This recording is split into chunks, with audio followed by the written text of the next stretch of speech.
예, 안녕하십니까. 심평원장님께 질의하겠습니다. 심평원장님 보고 받으셨는지부터 먼저 확인하겠습니다.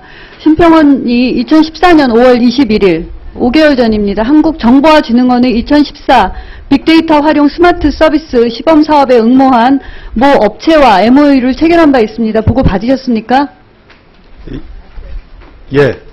제가 8월 초부터 정보분석실부터 보고를 받았고요. 2~3시간 보고를 받았고 그 이후에 자료 요청도 여러 번 했는데 말바꾸기가 워낙 심하고 의심의 여지가 있는 것이 한두 가지가 아니어서 질의드립니다. 보고 받으셨습니까? 예, 받았습니다. 예. 그 사업에 응모했다면 그 근거가 뭔지 들으셨습니까? 예, 들었습니다. 근거가 뭐죠? 어떤 법에 어떤 사업이죠? 어떤 법에 근거해서 자료 내주셨습니까? 지금 그것들은 안전행정부에서 요청해서 미래창조부에서 주최하는 예, 잘 알겠습니다. 네. 거기까지 아시면 내용 파악하신 것 같아서 제가 계속해서 질의하겠습니다. 심평원이 그 업체에 제공한 것은 홈페이지상의 요양기간 안내만 알아서 보라라고 허용한 것입니까? 정보를 파일로 제공한 것입니까? 예, 그 첫 번째입니까? 두 번째입니까? 홈페이지상의 요양기간 정보를 알아서 보라고 허용한 것입니까? 정보를 파일로 제공한 것입니까? 아마도 잘 모르시나 본데요. 저한테 처음에 8월 초에 왔을 때 요양기간 정보를 알아서 보라라고만 허용한 것이지 파일로 제공한 거 아니다 그랬습니다.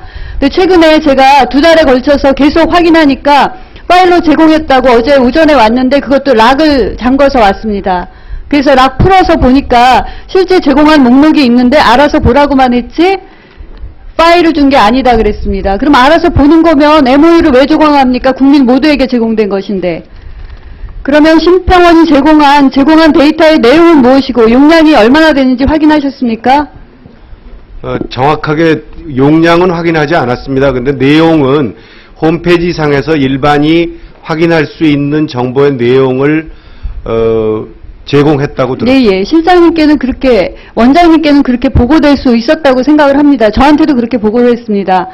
그 요양기간 현황, 홈페이지에 공개된 정도의 정보만 제공을 했고 처음에는 그냥 알아서 보라고 했다가 파일로 줬다고 하면서 용량이 90GB 분량이라고 했습니다. 근데 안 주는 자료를 제가 여러 가지 데이터를 정말 몇 날 며칠을 세웠는지 모릅니다. 찾아보니까 50TB에 속하는 용량의 정보가 이 사업에 포함되어 있습니다. 왜 이렇게 차이가 나는지 나중에 확인하셔야 될 것 같습니다. 이 중에는 의료 요양기간 총 8270개뿐만 아니라 연간의 건보 청구 명세서 12억 건이 들어가 있습니다. 그리고 협정일은 5월 21일인데 이 경우에 보안 관련 확약서를 당시에 써야 되는데 보안 확약서 언제 쓰셨는지 알고 계십니까? 확인해서 7월에 썼습니다. 2달 동안 보안 확약서 없이 진행됐습니다. 그리고 확약서 내용 중에 산출물이 발생하는 경우는 이제 출처를 표기하도록 되어 있는데 사실은 출처는 심평원이라 하더라도 산출물이 뭐냐라는 게 분명하지가 않습니다. 왜냐하면 확약서 양식을 들여다보니까 학문적 연구 영역 과제, 예를 들면 연구 보고서 같은 거를 제출하는 경우에 확약서이고요. 이 산업체하고 해결할 때 산출물이 무엇인지를 알 수 있는 확약서의 양식이 아닙니다. 그래서 검토하시기 바랍니다. 네, 그렇게 하도록 하겠습니다. 중요한 것은 제가 이 분야에 관심을 갖게 된 것은 사실 용량의 양이나 또 용량의 질이나 이런 거는 사실 전문가만이 알 수 있습니다. 그런데 이 계약한 업체가 사이트에서 병원 정보를 제공하고 특별한 이벤트를 실시하고 있습니다.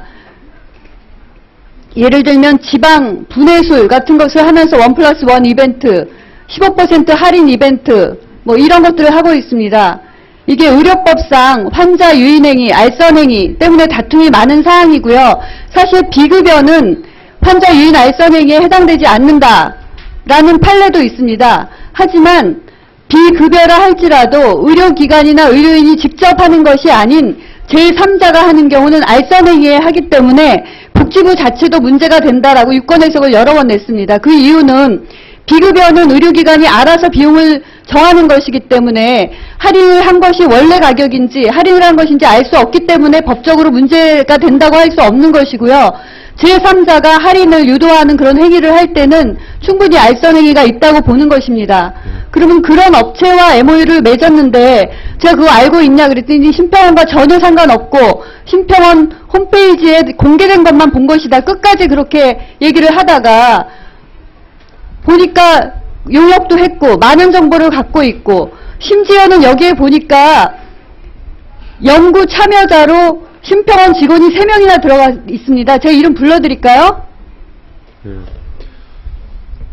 근데 왜 어제까지도 심평원은 그냥 MOU만 했고 다른 부처 사업 복지부가 뭐 미래부가 안행부가 하라고 해서 했다 이렇게 말할 수 있습니까? 심평원 연구자가 3명이나 들어가 있는데 좀 이따 이름 불러드릴게요. 그리고 다음 슬라이드 보여주세요. 할인 실시, 1+1 행사 뭐 등등 많이 있습니다. 넘겨주세요. 쭉 넘기세요. 예. 앞에서 제가 복지부의 유권 해석을 말씀드렸지만 복지부가 작년 국감장에서도 그랬습니다. 한 카드 회사가 안과나 성형외과 비급여에 대해서 진료비를 현장 할인하는 것에 대해서 의료법 위반 소지가 크다 이렇게 얘기를 했습니다. 2011년에도 소셜 커머스 업체의 유사한 행위에 대해서 문제가 있다고 생각을 했습니다. 두 가지입니다. 심평원이 의료법상 알선행위나 유인행위가 있는 소지가 있는 업체와 MOU를 맺고 모니터링을 하지 않은 이유, 책임, 그 다음에 정보 제공을 했을 때 그게 떳떳한 것이라면 내용과 용량을 왜 공개하지 않습니까? 왜 계속 말을 바꿉니까? 그리고 심지어는 미래부나 안행부나 정책 공감, 정책 브리핑에서는 이게 성공한 사업이라고 계속 브리핑하고 있습니다. 근데 그렇게 자랑스러운 사업을 의원이 자료 요청을 하는데 왜 계속 숨깁니까? 떳떳한 것입니까? 아니면 떳떳하지 않은 구석이 있는 것입니까? 답변해 주시고요. 답변 못하시면 이 종합적으로 안행부, 미래부, 복지부, 심평원의 역할, 정보의 용량, 정보의 내용, 그 다음에 부수적으로 일어난 환자 유인행위, 알선행위와 관련된 종합적인 검토를 해주십시오. 그리고 심평원에서 관여한 연구자 왜 밝히지 않습니까? 왜 관여 없다고 합니까? 다 확인해서 국감 끝나기 전에 종합적으로 검토해 주세요. 예, 확인해서 나중에 말씀드리겠습니다.